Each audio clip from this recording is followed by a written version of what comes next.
अब तक की 5 अहम खबरें।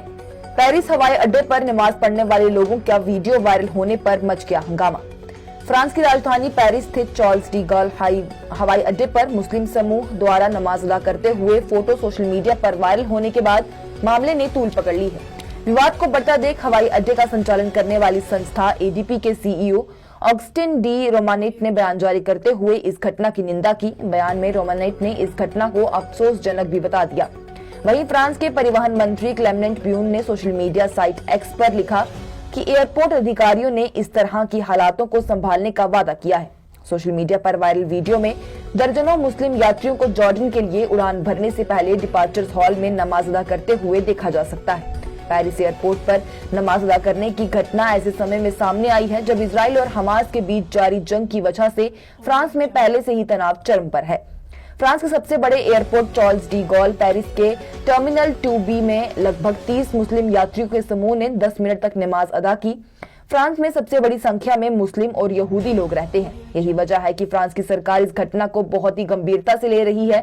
फोटो के वायरल होने के बाद परिवहन मंत्री क्लेमेंट ब्यून ने ट्वीट करते हुए लिखा, एयरपोर्ट अधिकारी तय नियमों को लागू करने के लिए प्रतिबद्ध है और इस तरह की हालात को संभालने के लिए भी वो वादा करते हैं। हालांकि यूरोपीय देश फ्रांस एक धर्मनिरपेक्ष देश है, लेकिन एयरपोर्ट, स्कूल और सार्वजनिक जगहों पर धार्मिक आस्था का प्रदर्शन करना मना है। सभी धर्मों के लोगों को निजी तौर पर प्रार्थना करने के लिए एक अलग से जगह भी उपलब्ध करवाई गई है। एयरपोर्ट को संचालन करने वाली संस्था एयरपोर्ट्स डी पेरिस के सीईओ ऑगस्टिन डी रोमानेट ने बयान जारी करते हुए इस घटना को दुखद बताया है। उन्होंने एयरपोर्ट पर प्रार्थना करने के लिए निर्धारित क्षेत्र पर जोर देते हुए कहा कि सीमा पुलिस को ऐसी गतिविधियों पर रोक लगाने और सतर्कता बढ़ाने का निर्देश दिया गया है। इसके अलावा डी रोमानेट ने इजराइल और हमास के बीच जारी जंग की ओर इशारा करते हुए इस घटना को बढ़ा चढ़ाकर पेश करने के प्रति भी आग्रह किया है। अमरनाथ गुफा तक बनी रोड को लेकर केंद्र पर भड़की महबूबा मुफ्ती की पार्टी, कहा हिंदुओं के साथ हो रहा है अन्याय। जम्मू कश्मीर में अमरनाथ गुफा तक अब कुछ ही वक्त में वाहनों की सुविधा भी उपलब्ध हो जाएगी। बॉर्डर रोड ऑर्गेनाइजेशन नेदुमेल से अमरनाथ गुफा तक सड़क बना दी गई है। बीआरओ की तरफ से एक वीडियो भी जारी किया गया जिसमें दिखाया गया कि अमरनाथ गुफा तक गाड़ियां पहुंच रही हैं। हालांकि महबूबा मुफ्ती की पार्टी पीडीपी ने इस पर नाराजगी जताते हुए इसे हिंदुओं के खिलाफ अपराध बताया है। पीडीपी का कहना है कि सरकार धार्मिक स्थानों की पवित्रता नष्ट करना चाहती है और इसे पिकनिक स्पॉट बना देना चाहती है। पीडीपी ने इस कदम को तबाही का आमंत्रण और हिंदुओं के खिलाफ साजिश भी बताया है। बीआरओ का कहना है कि अब यात्री आराम से बाबा बर्फानी के दर्शन कर पाएंगे। पहले लोगों को शिविर से गुफा तक पैदल ही यात्रा करनी पड़ती थी, कि बुजुर्गों के लिए बहुत ही मुश्किल था।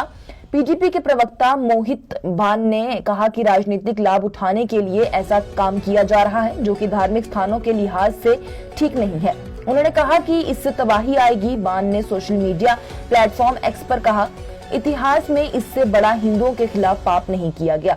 हिंदू प्रकृति में आस्था रखते हैं। हिंदू धर्म में प्रकृति की मां की तरह पूजा होती है, इसलिए हिमालय की गोद में हमारे तीर्थ स्थान है। उन्होंने कहा, हमने जोशीमठ और केदारनाथ में भगवान का प्रकोप देखा है और फिर भी उससे सबक नहीं ले रहे। अब हम कश्मीर में भी तबाही को न्योता दे रहे हैं। पीडीपी के इस विरोध के बाद जम्मू कश्मीर की भाजपा यूनिट ने कहा कि पर्यावरण पर पड़ने वाले प्रभावों का विश्लेषण करने के बाद ही ये निर्माण किया गया है। इस प्रक्रिया में एक भी पेड़ नहीं काटा गया है। इस तरह से पीडीपी केवल साजिश रच रही है, लेकिन अब बुद्धिमान लोग हैं, लोग पीडीपी के चक्कर में नहीं आने वाले। मैंने सनातन धर्म को लेकर जो भी टिप्पणी की है, मैं उसे हमेशा ही दोहराता रहूंगा। उदयनिधि स्टालिन का एक और बड़ा बयान। सनातन धर्म को लेकर तमिलनाडु सरकार में मंत्री और मुख्यमंत्री एमके स्टालिन के बेटे उदयनिधि स्टालिन की टिप्पणियां जारी हैं। उन्होंने साफ कर दिया है कि वो सनातन धर्म को लेकर अपना रुख नहीं बदलेंगे। साथ ही उदयनिधि स्टालिन का कहना है कि उन्होंने कुछ भी गलत नहीं कहा है। इधर मद्रास हाईकोर्ट ने कार्रवाई नहीं करने को लेकर पुलिस की भी आलोचना की है। उन्होंने संवाददाताओं से कहा, मैंने जो कहा उसमें कुछ भी गलत नहीं था। हम कानूनी रूप से मामले का सम्मान करेंगे। मैं अपना रुख नहीं बदलूंगा। मैंने केवल अपनी विचारधारा के बारे में बात की है। मद्रास हाईकोर्ट की टिप्पणी के बारे में एक सवाल का जवाब देते हुए उदयनिधि स्टालिन ने अपना रुख दोहराया है। उदयनिधि ने कहा, मैंने कुछ भी गलत नहीं कहा है। मैंने जो भी कहा सही कहा है और कानूनी रूप से इसका सामना करूंगा। मैं अपना बयान नहीं बदलूंगा।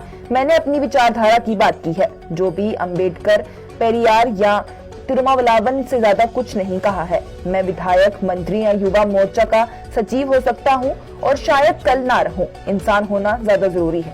डीएमके नेता ने कहा, हम कई सालों से सनातन धर्म की बात कर रहे हैं, जबकि नीट 6 साल पुराना मुद्दा है। ये सदियों पुराना मुद्दा है। हम इसका हमेशा विरोध करेंगे। आपको बता दें तो सितंबर में ही उदयनिधि ने सनातन धर्म को उखाड़ फेंकने की बात की थी। साथ ही सनातन की तुलना बीमारियों से की थी। सीएम केजरीवाल जेल से भी चलाएंगे दिल्ली सरकार। आम आदमी पार्टी के विधायकों ने इस्तीफा न देने की दरख्वास्त। आम आदमी पार्टी के राष्ट्रीय संयोजक एवं दिल्ली के मुख्यमंत्री अरविंद केजरीवाल ने सोमवार को पार्टी विधायक दल की बैठक की। ईडी के समन और उनकी गिरफ्तारी को लेकर हो रहे दावे के बीच ये अहम बैठक दिल्ली विधानसभा में हुई, जिसके बाद मीडिया से जानकारी साझा करते हुए कैबिनेट मंत्री सौरभ भारद्वाज ने कहा कि बैठक में सभी विधायकों ने अपनी बात रखी। सर्वसम्मति से निर्णय लिया गया कि अगर सीएम अरविंद केजरीवाल गिरफ्तार होते हैं तो वो जेल से ही दिल्ली सरकार चलाएंगे, क्योंकि दिल्ली की जनता ने उनको ही जनादेश दिया है। कैबिनेट मंत्री सौरभ भारद्वाज ने कहा कि संविधान में ऐसा कोई प्रावधान नहीं है कि सीएम को ट्रायल के बहाने जेल में रखा जाए तो उनको इस्तीफा देना पड़ेगा। पीएम मोदी और भाजपा को सिर्फ अरविंद केजरीवाल से डर लगता है। भाजपा अब ये जान चुकी है कि अरविंद केजरीवाल को चुनाव लड़कर सत्ता से नहीं हटाया जा सकता, उनको षड्यंत्र करके ही सत्ता से हटाया जा सकता है। सौरभ भारद्वाज ने कहा कि भाजपा को अगर किसी पार्टी से समस्या है तो वो सबसे ज्यादा आम आदमी पार्टी से है। अब तक जितने मुकदमे आम आदमी पार्टी के विधायकों या मंत्रियों पर हुए हैं और जिस तरह से अब आम आदमी पार्टी के राष्ट्रीय संयोजक अरविंद केजरीवाल को गिरफ्तार करने की तैयारी की जा रही है, उससे साफ है कि अगर पीएम और बीजेपी को किसी से सत्ता का डर है तो वो अरविंद केजरीवाल है। वो चाहते हैं कि किसी तरह से दिल्ली की सत्ता से अरविंद केजरीवाल को हटाया जाए। भाजपा से चुनाव लड़कर देख लिया, लेकिन दिल्ली के अंदर आम आदमी पार्टी से बीजेपी 3 चुनाव करके हार चुकी है, साथ ही एमसीडी भी। बैठक में आम आदमी पार्टी के सभी विधायकों ने एक ही बात कही है कि अक्सर अरविंद केजरीवाल के ऊपर अलग अलग तरीके से दबाव बनाया जाता है। अब अरविंद केजरीवाल को गिरफ्तार कर लिया गया अगर तो दिल्ली की सत्ता कैसे चलेगी। सभी विधायकों ने हाथ जोड़कर अरविंद केजरीवाल से कहा कि भाजपा और प्रधानमंत्री तो चाहते हैं कि वो इस्तीफा दे दें और अपनी सत्ता छीन ले, लेकिन कुछ भी हो जाए, चाहे जमीन से चले, चाहे आसमान से चले, चाहे जेल से चले, चाहे पुलिस कस्टडी से चले या फिर न्यायिक कस्टडी से चले, अरविंद केजरीवाल ही दिल्ली की सरकार चलाएंगे, क्योंकि जनादेश अरविंद केजरीवाल का है। हम लोगों ने गली गली जाकर अरविंद केजरीवाल के लिए वोट मांगे हैं। अरविंद केजरीवाल मुख्यमंत्री बने और सरकार चलाए। दिल्ली की जनता ने ये आशीर्वाद अरविंद केजरीवाल को दिया है। इस जनादेश के साथ खिलवाड़ करने या धोखा देने का हक किसी को भी नहीं है। कांग्रेस की सत्ता में आने पर आतंकवादियों और नक्सलियों के हौसले बुलंद हो जाते हैं। पीएम मोदी ने कांग्रेस पर साधा निशाना।